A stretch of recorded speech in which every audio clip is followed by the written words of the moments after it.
Yo, what's up guys? Today we're going to be showing you guys a Quirky gameplay. So starting off with the draft, the reason I draft Quirky here, again, my champion pool is mostly Orianna, Quirky, and Echo. We're kind of dropping Kassadin for now because Kassadin and Echo in a lot of ways feel very similar, and Echo overall to me feels a lot stronger, especially in the early game, and I kind of prefer having that early game agency, and so I'm mostly now going to stick to these three champions. So we have a lot of AP on our team, which means Quirky's generally going to be a good pick.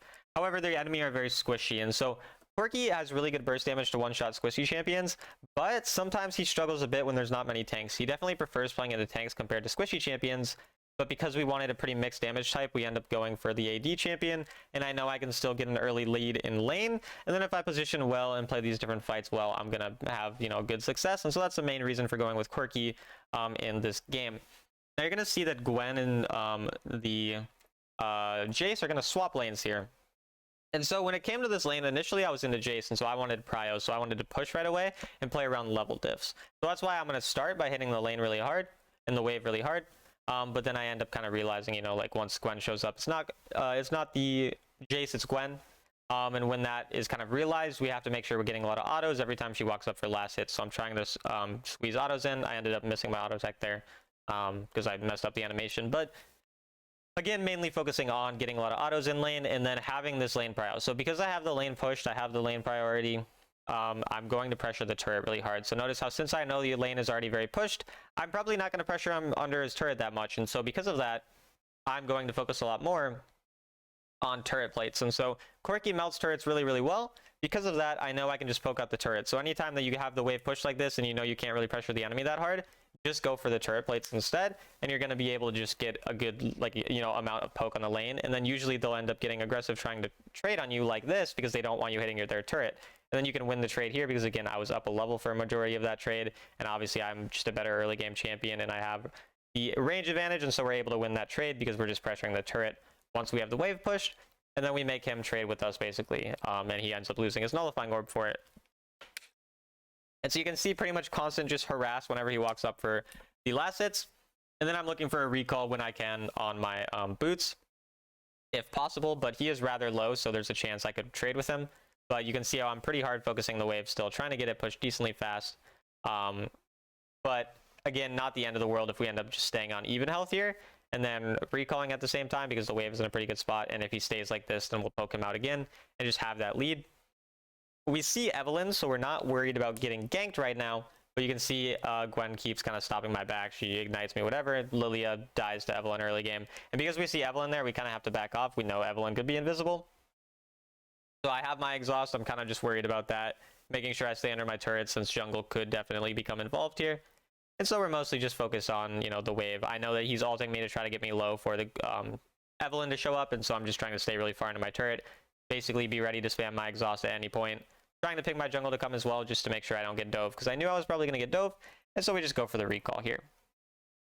And so the main focus I want to have with this gameplay, apart from again that kind of early game, just explaining to you guys how the early game was approached by me, is a larger focus on gold. So you guys kind of saw my previous Quirky video that we lost where I was really over focused on fights when the game was going bad early.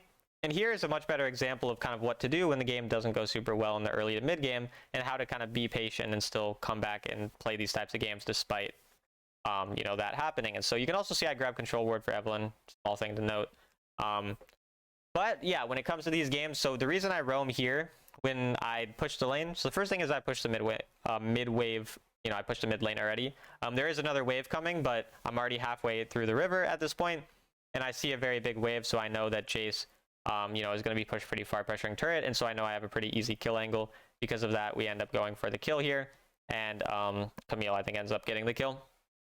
And so we do give up some in mid lane, so it's not ideal to give up that many minions, but we get the value to our, Camille, and again, we push the lane, so we don't lose too much. We lose a plate, and unfortunately, Lilia takes my wave. If Lilia hadn't taken the wave, it'd be a lot more beneficial for us, but still all right. We get our top laner head. We're only down 100 gold now. But again, not ideal, but still fine overall.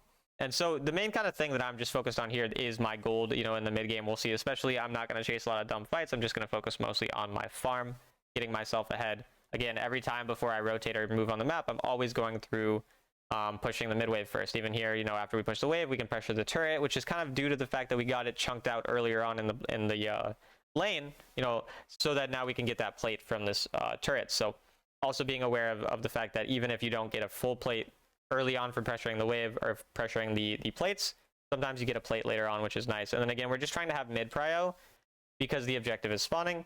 Kind of playing around my control ward as well. That way, if Evelynn shows up, I'm not, you know, going to die or anything because I'll see her. And then actually, that's exactly what happens. It's funny. I didn't even remember that part that just happened. But yeah, since I'm more around my control ward, she kind of has to reveal herself early rather than just being able to get the jump on me. And then because the junglers are trading, I'm just going to pressure turret. Anytime the junglers trade objectives, just push your lane and pressure turret. That's pretty much always going to be the correct option. This gets it low enough so that my Lilia can now get first turret because it's below 1500 health. That's how much damage the Herald does, is 1500. So now it's low enough where if Lilia drops it, we'll get first turret. So I'm just biding my time, getting the scuttle, you know, as I wait. Making sure I get my mana up through the fruit and scuttle and everything. And again, just hoping my Lilia comes and then trying to get the gold for myself. So I'm really just prioritizing that gold again, mainly going for pushing the wave before I pretty much do anything. Even again, when you saw me roam towards that Jace, I had still had my lane pushed. Even when we saw a good roam angle. So pretty much always getting kind of the lane pushed before we do a lot of these things. Very important. And then overall here, you see the enemy are very, very low. So after I push through mid, I can definitely look to possibly dive here, which is exactly what we do since we see the enemy are very low. I actually want to talk about something important here as well. So Nami is 1 HP and she lives. Now there's a very likely chance that Nami is recalling in a specific bush. And obviously this is one of the bushes right here, and the other bush would be the one here. And so notice how, because I know she's 1 HP, and I know a lot of times people greed recall in this bush, I'm looking for her right away. I'm already like, where's the Nami? I go here, I end up finding her, and I kill her. And so that's a very common thing to keep track of, is just, you know, basic recalls like that. Where is the enemy likely to recall in? Because of that, on that roam, we're able to get the easy kill there. I'm spamming my exhaust as soon as I get charmed, or like I get the heart over my head from the Evelynn. That way she can't catch up to me. And we end up killing Evelynn here. And then I try to spread myself out after a second here so that the Gwen does not target both of us at the same time. So Gwen obviously has AoE.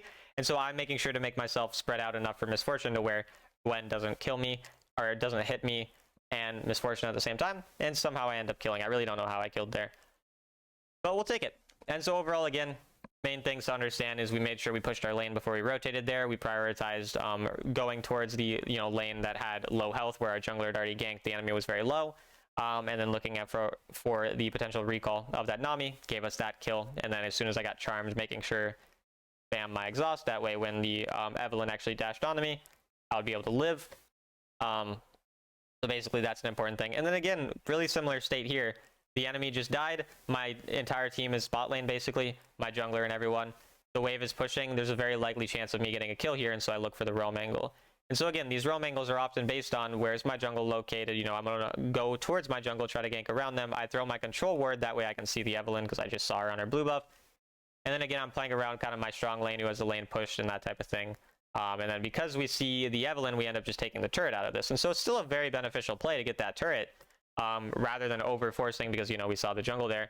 And then now, even though my team, you can see, is kind of going and forcing a fight in that jungle, I'm prioritizing gold again. So I'm getting the scuttle, getting the mid lane wave, and then I can decide what I want to do afterwards. And after I push the mid lane wave, I decide to go top lane.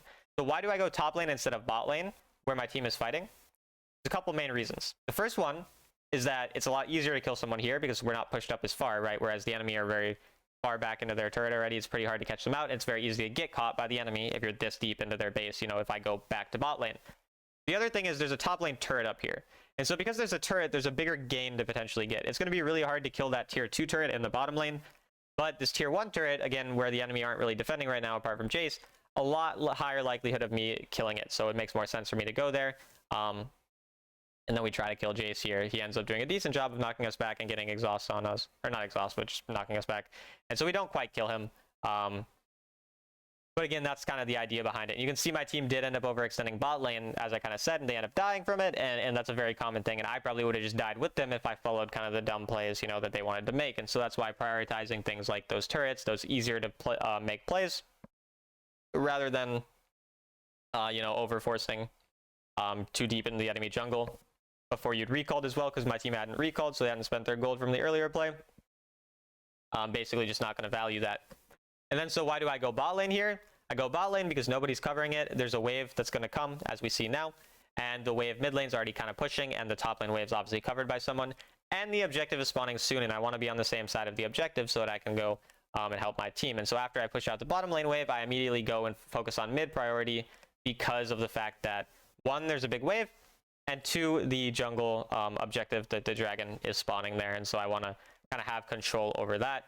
And then here we end up forcing out the Nami, poking her out pretty hard. And now we're just kind of focusing, grouping with our team. So you can kind of see about 30 to 40 seconds before the objective, we go to the side lane, push out the side lane, and then we go get control over mid lane, because mid lane is really important to have control over before you fight an objective. So because of that control, we're able to, you can see, completely zone out the enemy here and overall be in a really good spot for the fight. Now my top laner is not rotated and my jungle's dead, so it ends up not being like an insanely good fight or anything in terms of the result, but that setup allowed us to have a real chance of winning this fight, even though our teammates weren't in a good position and frankly weren't making very smart plays.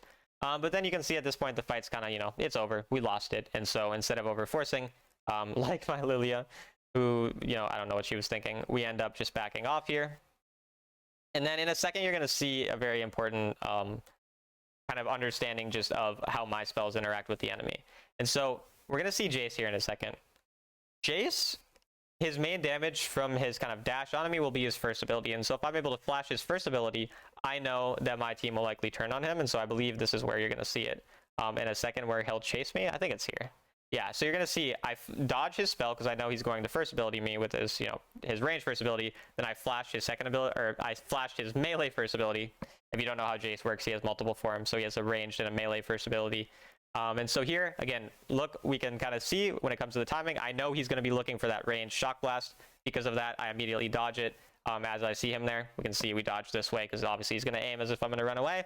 Then I know I need to flash his dash, and so I flash his dash. Now he has no spells, so I quickly trade back on him really hard, and then I let my team do the rest of the work because I'm pretty low. Unfortunately, Zyra walks up at him and just dies because Zyra's a silly goose, but Camille still gets the kill and the shutdown there. And so you can kind of see that spell tracking, which we've talked about in previous videos, leading to additional kills for my team. And now I'm immediately prioritizing a wave and gold, in this case jungle, because of the fact that that wave is pretty pushed in top lane, so getting the jungle camp is a bit easier. And then I'll let the enemy push the top lane wave, and then once they push the top lane wave, I'll get mid wave, then I can go top wave. However, here my Camille covers it, so I don't need to go top wave, but that was kind of the plan. And then now the Baron is spawning, and so I'm going to be setting up around the Baron side now. So either mid lane or top lane, just making sure that I'm in a position to do that. Here I mess up my dash, it gets canceled. But overall, Gwen's pretty low. Lilia goes in and dies. I think she was like, 1 in 10 this game or something, very not good. And then unfortunately here, barely don't kill the Sivir there. 1 auto attack away, so kind of unfortunate, but sometimes it happens. Not the end of the world, but definitely not very optimal either, with a lot of our teammates kind of not playing the best. And then again, we just barely don't get the kill there on the pretty fed Sivir. So honestly, I wouldn't change too much about how I approach that fight. I would just say, sometimes people live on 1 HP, and I'm going to be okay with the fact that that's sometimes the case. Also, that Jace just destroyed that Zyra, holy crap. But yeah, at this point, again, it's just patience and just focusing on kind of farm, making sure we get to our power spikes more than anything else. That's kind of the main thing you could see throughout this game, was like, I was prioritizing the play I thought was correct, going for those, turrets, making sure I have the lane prio, make sure I push the wave before anything, rather than letting my team, kind of dictate what I do. And through that, we were able to still get ourselves really strong. And you're going to see, because I'm really strong, gold-wise, I'm always going to have a chance to just burst down any of these squishies. I mean, you can see 2 auto attacks on Evelynn, and she's already like 60% HP. And then we're just zoning them off Baron, because obviously they're going to look for Baron. Because the enemy now backed off, we can go take control of the mid lane. And having control of mid lane means that it's very easy for us to have access into their jungle, or to just have control, have the vision. And then once again here, you're going to see I see the Jace on my screen, but I see my exhaust coming. And once again, what is he going to do after he shock blasts me with his range ability? He's going to jump on me. And so I know if he jumps on me, but he gets exhausted, he's not going to win the trade. And so I just kite back until my exhaust is up, and then notice how I'm going to auto attack him right as my exhaust comes up. And basically we win the trade because my exhaust comes up. If I wasn't having exhaust there, I'm going to get 1 shot and die. So it's just, again, spell tracking, understanding how my spells interact with the enemy. All those types of things, right? Very important when it comes to winning games. We recall, we get our gold. already on 3 items at 14 minutes is pretty solid. It's nothing crazy, but it's solid. Also, I did go Mercs this game, by the way. I didn't mention that, but I went Mercury Treads because they have Evelynn and Gwen.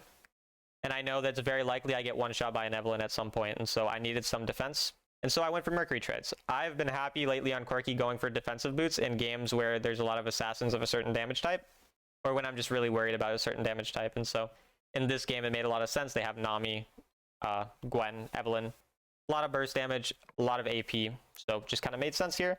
I've also been going for the green runes a lot lately. So Resolve Tree with Bone Plating, Nullifying Orb, and Perseverance, and then Gathering Storm is my final rune. That's kind of helped with a little bit of the squishiness that Corki, suffers with. It's made it a little easier to not get bursted down.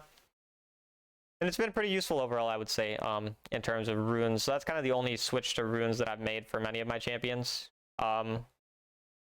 since like the champion overview video. So something to mention as well.